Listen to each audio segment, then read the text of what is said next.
Welcome back to Sex in Space. I'm Toshi, and we wanted to kick off the year with a re-release of one of our most popular podcast episodes, a conversation with Michelle Hardenbrook. Michelle, if you don't know her, is a 72-year-old sex worker who is in the top 1% of earners on OnlyFans. We were lucky enough to have a conversation with her a few years ago about her work, how she got into it, her first experience having sex and what that was like, her advice for guys who might be worried about their penis size, and more. Let's get into the episode.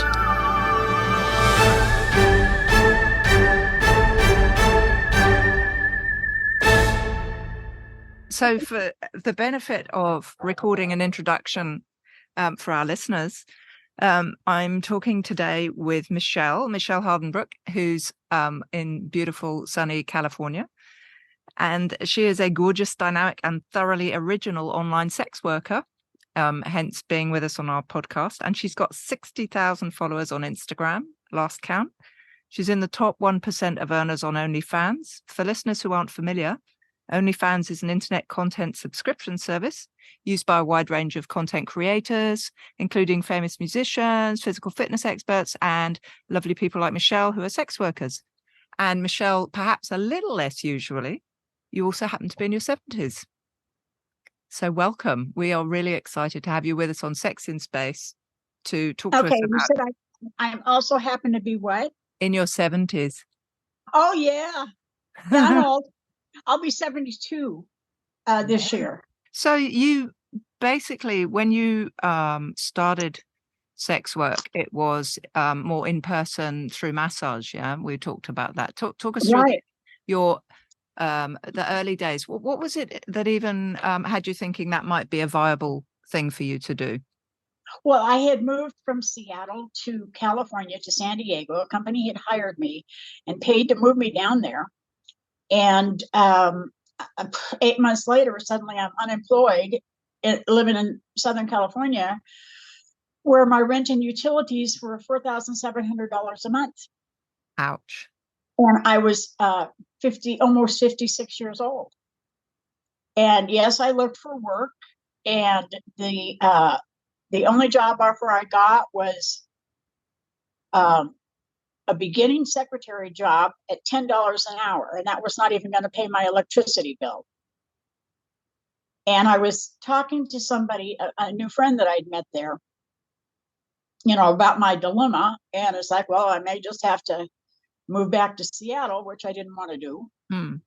I did 40 years in the rain and I kind of like the sunshine, so he said to me, well, why don't you do full body sensuous massage with happy endings? And I said, well, that sounds nice. What is it?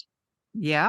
Because I had not had sex in 12 years and did not have a clue about anything having to do with sex workers. In fact, the only reference point I had for sex work would be like on the old show Miami Vice with Don Johnson and the Streetwalkers. That is the only impression I had, right, of what a sex worker was. And yes, that is a sex worker. Yeah. Okay. But sex work is a great big area. Massive. It covers a lot of territory. And so he told me what it was, full body sensuous massage with happy endings. He told me what it was. And I said, well, hell, I could do that. And he said, well, I'm sure you can.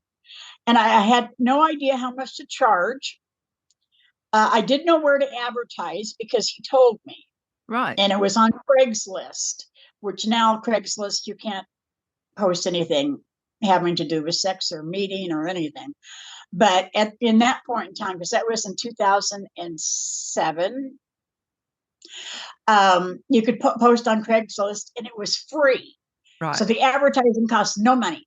Perfect. And so I ordered a massage table from Amazon.com and some massage oil and put an ad on Craigslist. And in 4 days, I had 25 appointments.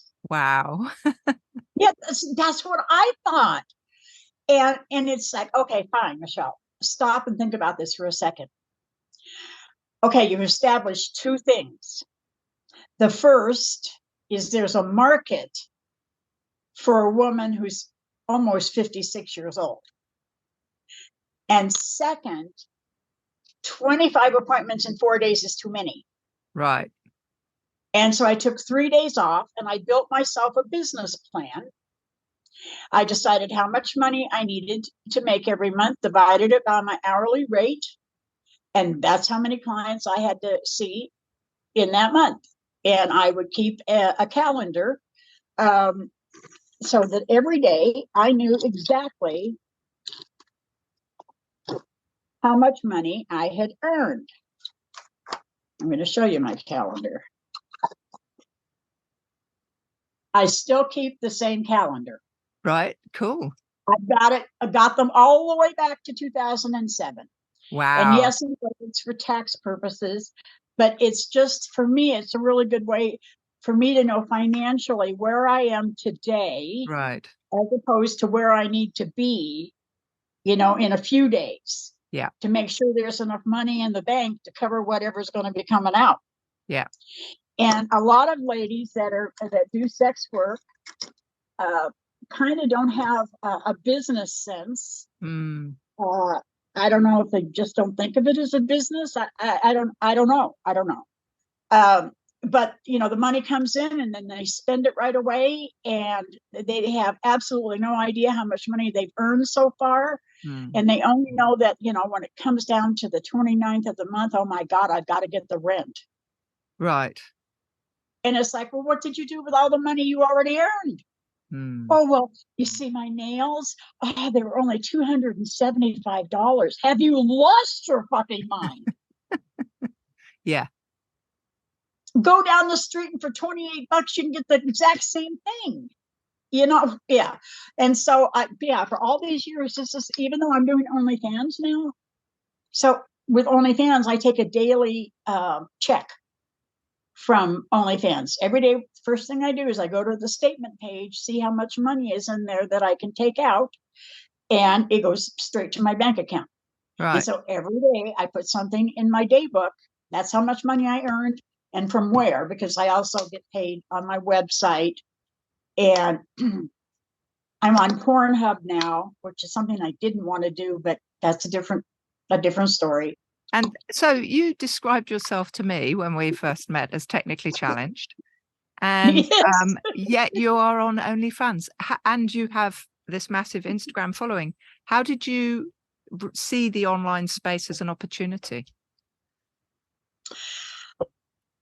Prior to COVID, when I was I had moved from San Diego to New Orleans.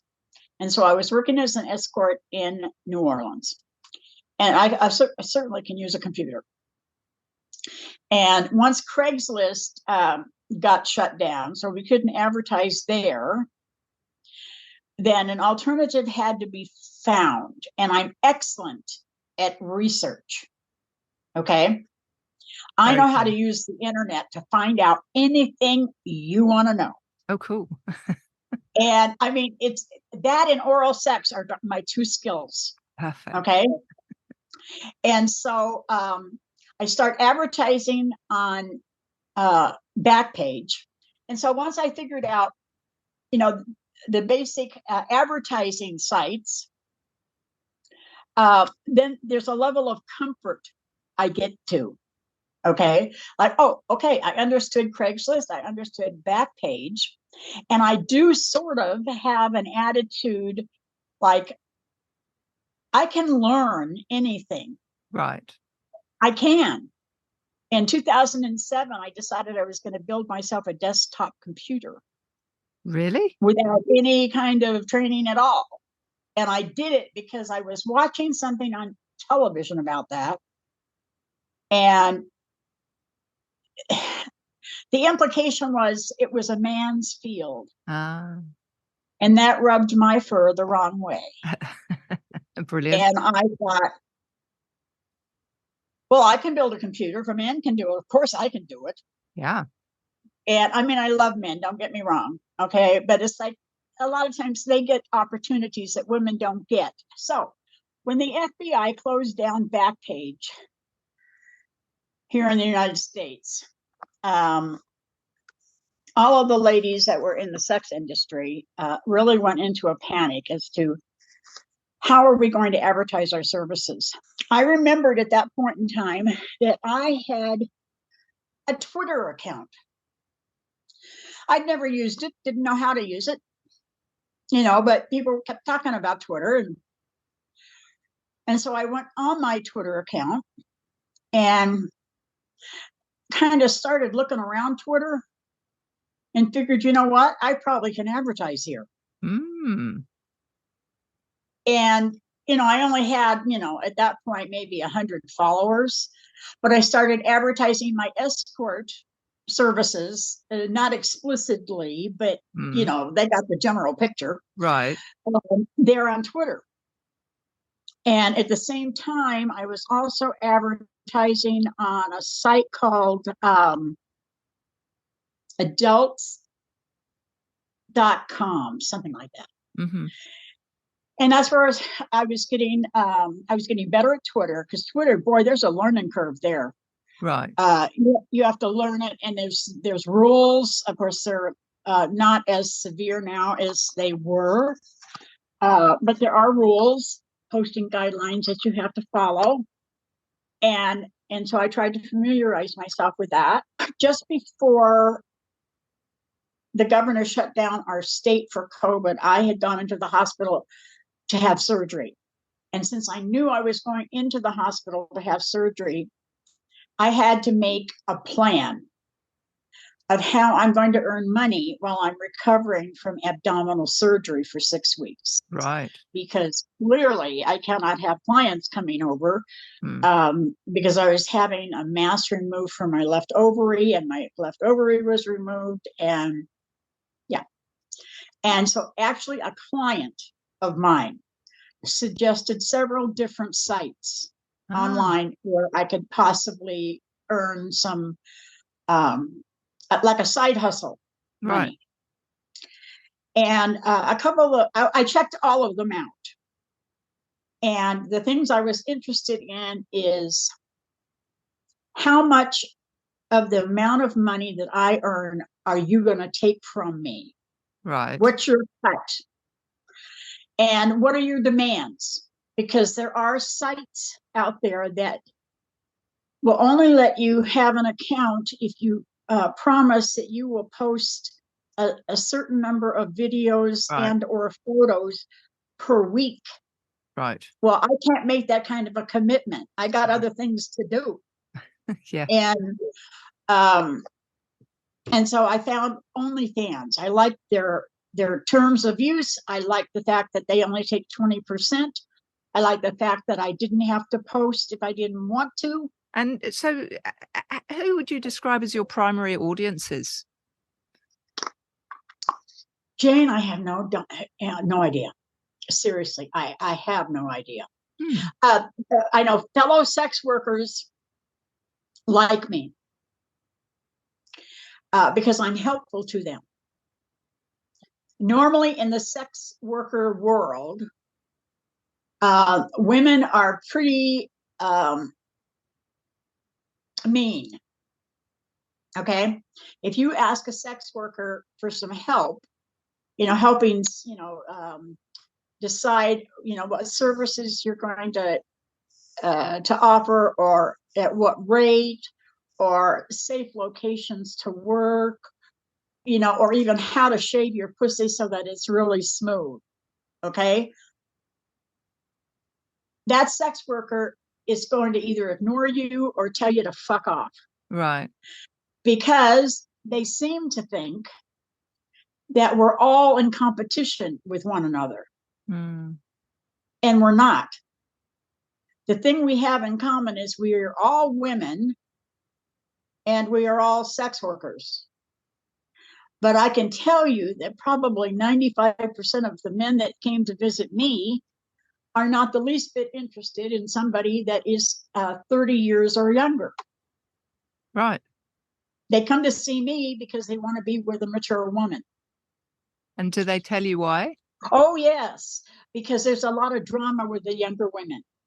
Okay. And a lot of times with the younger women, they have pimps. Right. And they want to avoid that. And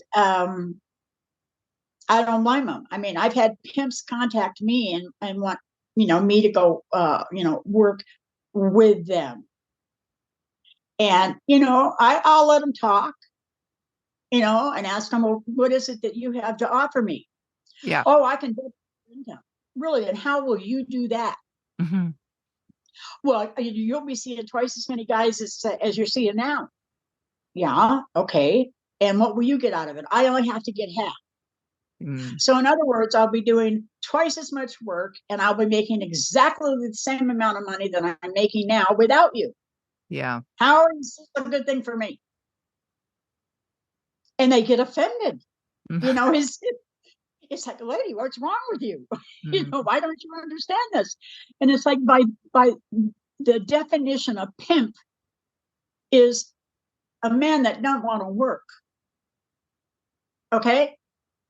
Yeah. Because if he had any self-respect, he'd be out there earning his own money, not expecting some woman to lay on her back and service strangers and then give him half her money.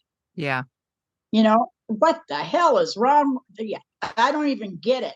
And I feel bad for the women that believe the bullshit. Yeah. Coming out of the mouths of these guys. And sometimes they're scared. And I understand that, especially if they're young. Yeah.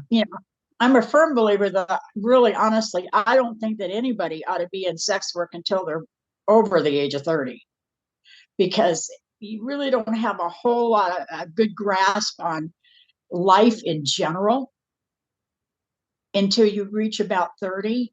And even then, I mean, I realized at 40 that I not only did not know all of the answers in life, I didn't even know what all the fucking questions are. Okay. It's like, and the older I get, the more I realize there's still stuff to learn just about living. Yeah. And how to get through, and I'm grateful for all the experiences that I've had, because, the one thing that I have learned in my life, don't panic. When life hits you in a certain way that your gut reaction is to like clench up and go into full panic mode, don't. Yeah. Just wait. That's good advice. Nothing. Yeah. Because anything you will do is going to be a reaction to what just happened. Yeah. And normally speaking, from my own experience, I can't speak for anybody else. Normally speaking, you would have been a bad choice. So do nothing. Yeah. Just wait it out. Very, very sage advice. And so with your attitude to or your experience of sex workers, just like from the movies or a TV show, and the life that you lived, where did you gain the sexual experience that you bring into the videos you make? Because they're delightful, they're explicit, they're very explicit. They're real, honey. They're very real, and it's using toys and terminology that's really kind of very well informed. Where did you educate yourself about sex? I was 19 years old before I knew about erections, and only because a friend of mine gave me a copy of the book, Everything You Ever Wanted to Know About Sex But Were Afraid to Ask. Oh, yeah. I had no damn clue. Yeah. Because when my mom gave me the little talk, she left out the part about erections. Yeah. And for the life of me, I couldn't figure out how that floppy thing would go into a vagina. Yeah. I couldn't figure it out. Well, it's because it's not floppy anymore. Now it's stiff, so of course it'll go in. I've read a lot of books. And the reason I would read a lot of books about sex is I felt like there was something here that I was missing. Okay. And I couldn't figure out what it was and how to get it. And I mean, I literally had to buy a book when I was 28 years old. It was called For Yourself.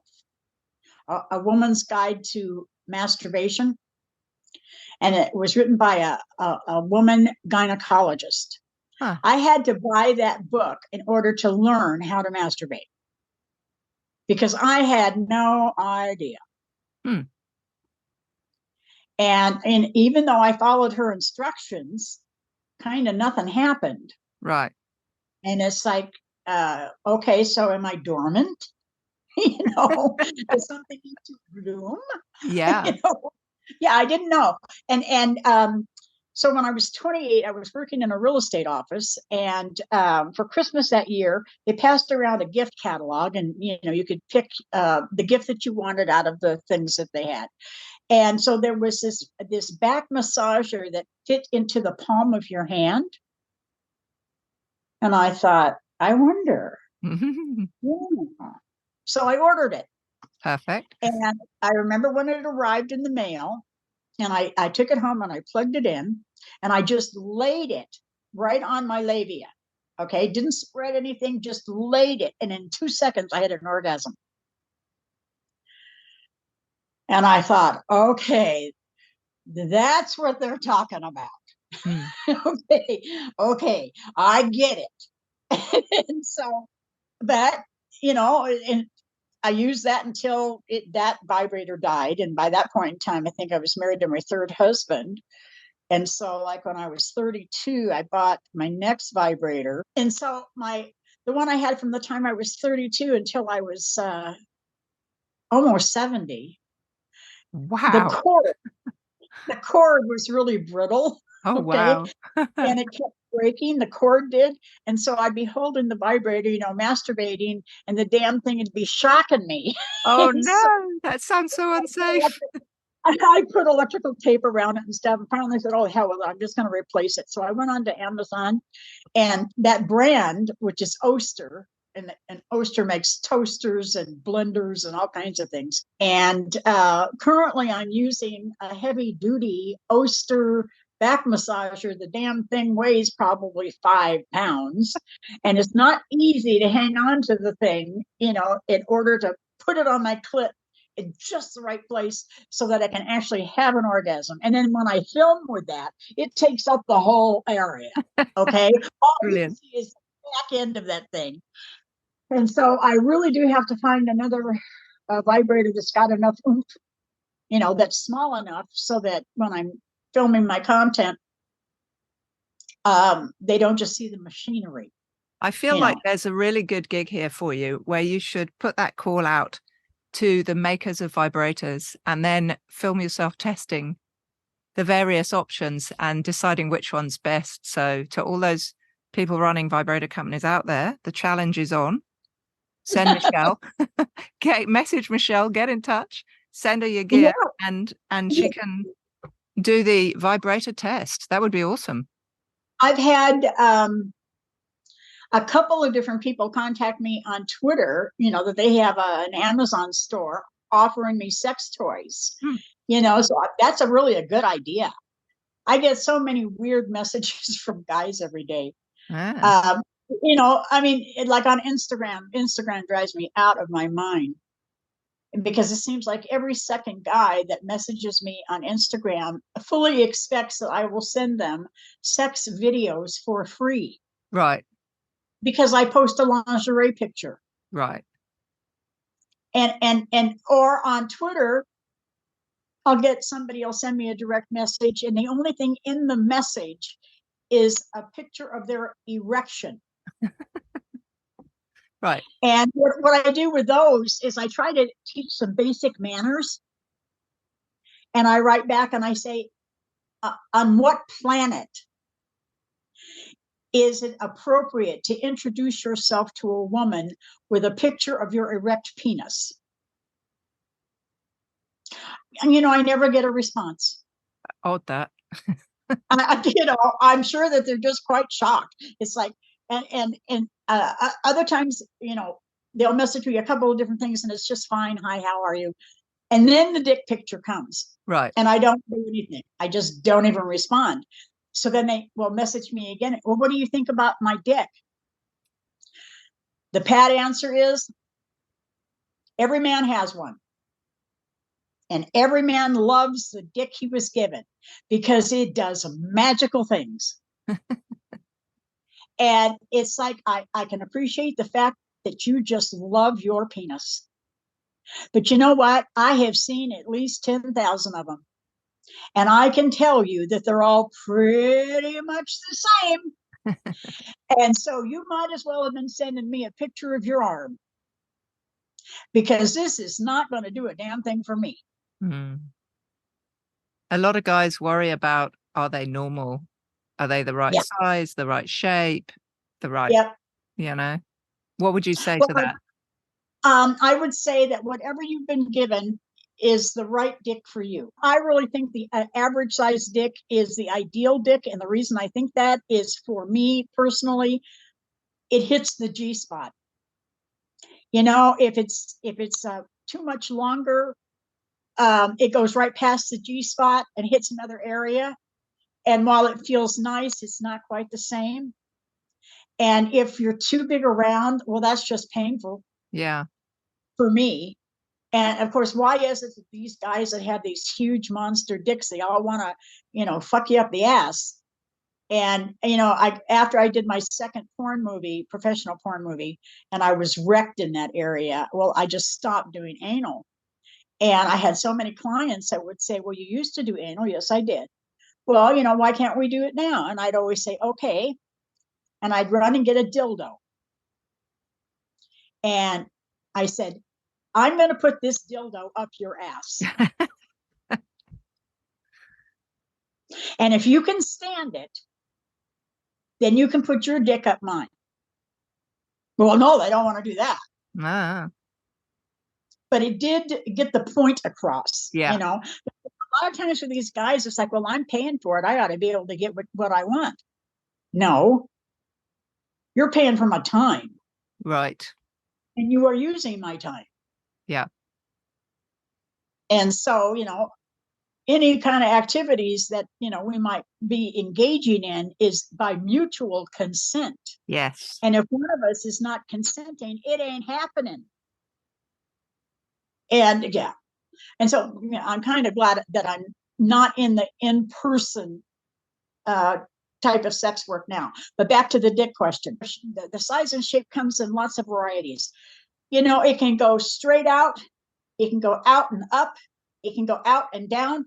It can lean to the left. It'll lean to the right.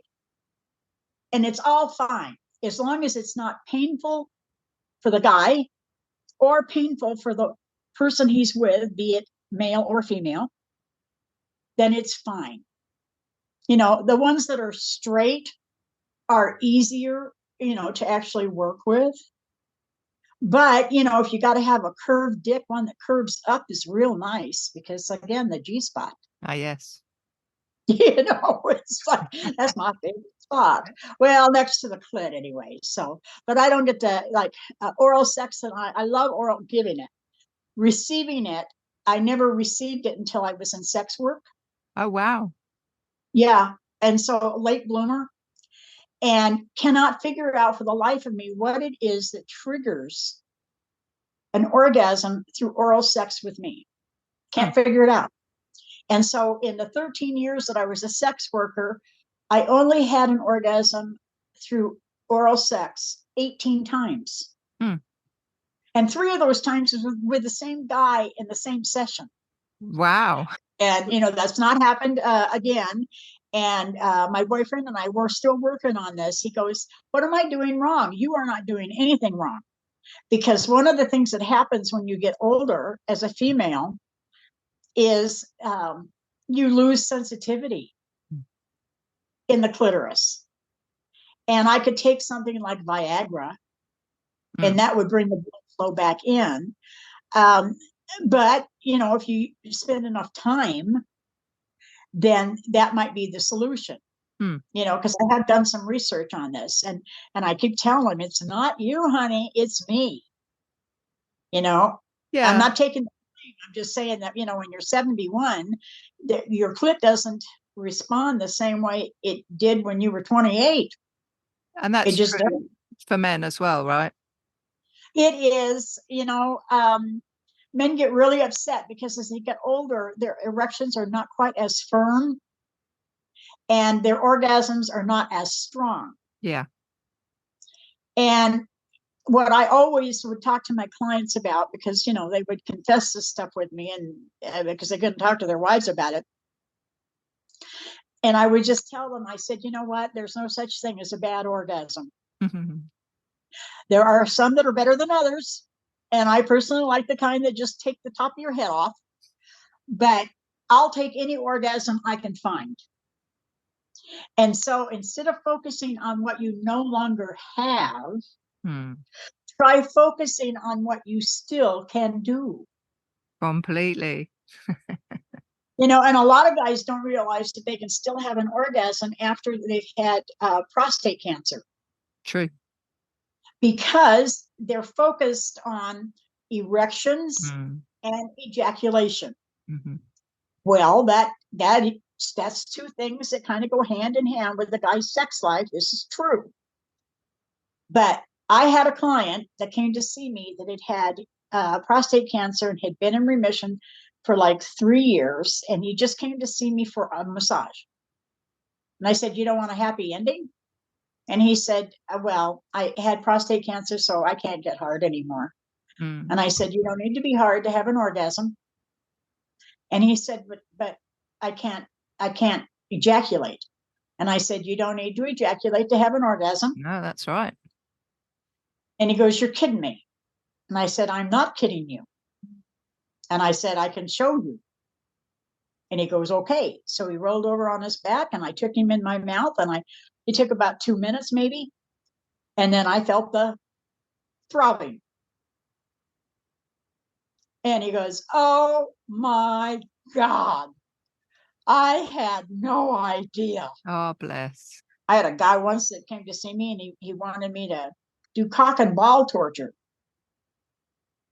And I happen to have this little, it's a handheld steel spiked wheel. And you run it up and down the dick and on the balls, and it hurts. Okay. And I asked him during this session, I said, why in the world do you want this done? Because I don't get it. I don't judge, but I don't understand. And he said, oh, well, I had prostate cancer 10 years ago. And I was trying to find ways where I could get aroused, to like satisfy my sexual urges. And I said, why don't you just masturbate? He says, well, I had prostate cancer. And I said, yeah, you can still have an orgasm. And again, he says, you're kidding me. And I said, no, I can show you. And so again, with the oral sex, and he has an orgasm. He came back a second time and we didn't do the cock and ball torture this time. He just wanted the oral, to make sure that it wasn't a fluke. Okay. And then I told him, I said, you can do this, not oral, but you could do this yourself. Yeah. I said, just make sure that, you have like oil, something that's a good lube that will stay on the surface of the dick. And I showed him how to hold his dick between these two fingers, and press it into his groin. Yeah. So that way he could have a really good handle on it. Yeah. And I said, so see, it doesn't need to be hard.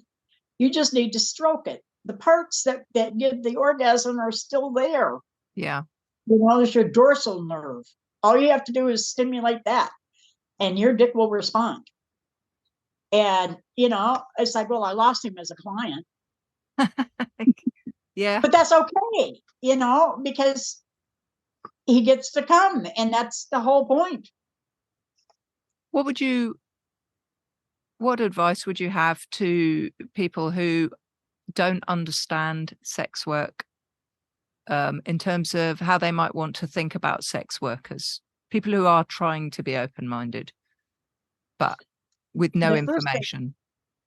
The first thing I would say is sex work is work. It's a job. It is not a personality trait. It isn't the definition of your character. I mean, it's like if someone said, so-and-so is an attorney. Well, you're not going to jump to all kinds of weird conclusions about his lifestyle or her lifestyle based on the fact that he or she or they or them is an attorney. Mm-hmm. But you do that with sex workers. It's like, okay, it is intimate work. I get that. But it is work. Honey, I'm not after your man. I'm only after the fee for my time. That's the bottom line. Yeah. I have no interest in your husband. I will never message him. I will never call him on the phone. I will never ask him for a thing. I'm not taking anything away from you. Do you know, the other side hustle you might want to think about is, I'm reminded of when you talked earlier about having good advice for younger sex workers. Yeah. You could potentially set up to do that. Pragmatic, straightforward, how to shave your pussy so it's smooth, how to be comfortable with anal, any of the kind of stuff that they haven't got a clue at the beginning about, maybe, or how to keep yourself safe. I don't know. Maybe there's a hustle in there. That is a good idea, because if that had been available to me, boy, it would have made my journey so much easier, because I had to learn on my own. Right. Now I have women contacting me all the time, wanting to know, how to set up their OnlyFans, or how come they're not making the kind of money I'm making, and I go to their OnlyFans page, and, and the first thing I look at is what they have listed, because on my OnlyFans page, at the top of it, you have the number of photographs I have, the number of videos I have, the number of people that have liked my stuff, and the number of fans, paying fans that I have. So any person going to my OnlyFans page, right there on that front, before they sign up for anything, they can see what they're getting. Right. For the price. What's in the tin. Exactly. And so a lot of these women don't want to put that kind of information up. They might have something like they have 17 posts, POSTS. And it's like, 17 posts of what? You want $14.99 for a month for 17 posts. Well, what are the posts about? Yeah. Are you reading nursery rhymes? Erotically. Are you cooking some spaghetti and meatballs? Yeah. What is it? And it's like, why are you people hiding what it is you're doing? Yeah. What is the purpose of that? I don't get it. That's why I'm just so out there. And people are saying, you actually work under your real name? Yes, I actually do. Because I've had this name for a number of years now, and I remember it. It's like, if I a phony name, my God, I'd have to write it down someplace and then remember. That's brilliant. And so I know who I am, and I am not ashamed of what I do. It's been a huge honor and a pleasure. Thank you so much, Michelle. We won't lose touch. Oh, I hope not. Let's do this again sometime. Okay. What the hell? All right. Awesome. Thank you. Take care.